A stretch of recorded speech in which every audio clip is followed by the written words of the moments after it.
Welcome back to beyoungministry.blogspot.com, to another blog out of the book of Philippians.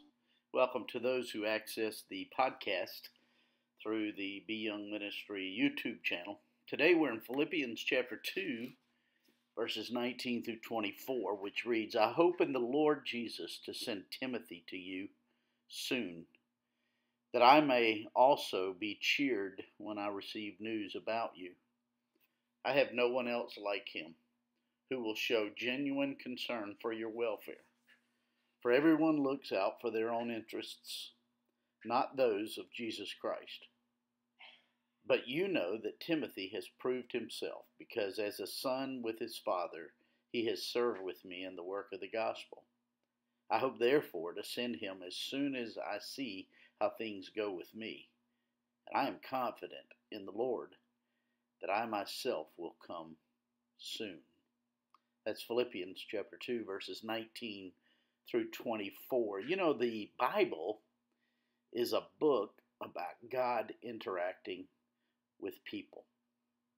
In fact, there are 3,237 people referenced in the Bible.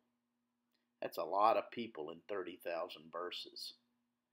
People are obviously important to God and should be to us as well. Philippians chapter 2, verses 19 through 24 seems to be out of place.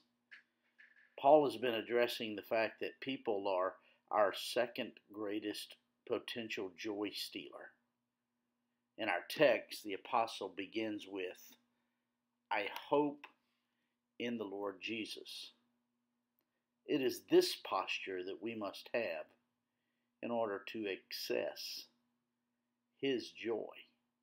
I hope in the Lord Jesus. In fact, he mentions later in verse 24, I am confident in the Lord. You know, the Lord must define us daily, and sometimes he uses ingredients to define us that leave us saying, where in the world did that come from? In addition, Paul introduces Timothy in our text in order to illustrate the fact that when Christ's mind becomes ours, people become important. The apostle sets Timothy apart because Timothy genuinely has a heart for others. Paul earlier told the Philippians, each of you should look not only to your own interests, but also to the interests of others. That's in Philippians 2:4. Timothy was an example of what this admonition looks like. In Philippians chapter 2, verses 1 through 16, the apostle gave us the precepts regarding how we should live. While in Philippians 2:17 through 30, the apostle gives us examples. In fact, he gives us 3, including Timothy, of what this looks like to look out for the interests of others. Christ served as Paul's model for looking out for others in Philippians 2:5 through 11. Paul uses Timothy as another model for this act of Christ-likeness. As we will see in tomorrow's blog, Epaphroditus is yet another example toward whom Paul turns our attention. At the heart of Christ-likeness is a heart for people, which comes into our souls through our pains. Brennan Manning once said it well, the wounded life bears no resemblance to the rabbi. The Apostle Paul met Timothy during his visit to the city of Lystra and led him to faith in the Lord Jesus. Then they traveled together, sharing the gospel for years. Of all of Paul's companions, Timothy was this disciple. He was the one to carry on the mantle. But this mantle was not easily handed over or received easily.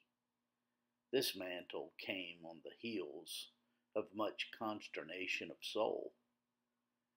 In order to give us his heart for others, God sometimes has to melt us down. Paul and Timothy shared in ministry together.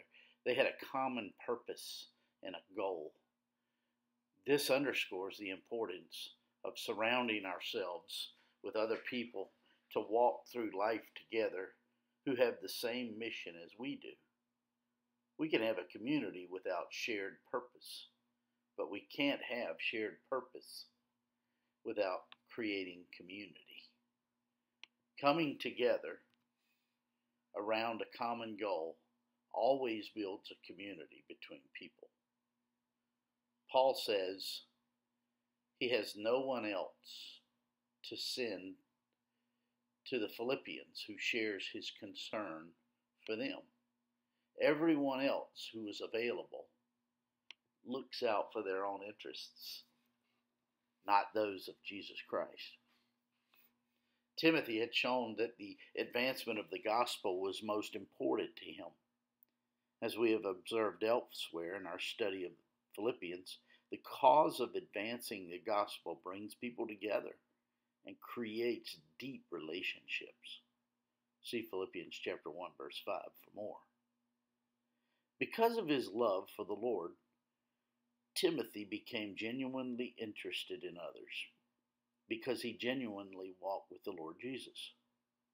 To care for people, we must be connected with Christ. When we draw near to Christ, his love for us softens our hearts. And it is at this point that his interests become our interests, and we find ourselves loving people. This is the biggest message in the Bible. Our deepest needs get met in relationship with the Lord Jesus. And as a result, we love others and take to heart the things that interests them. God created us to love others.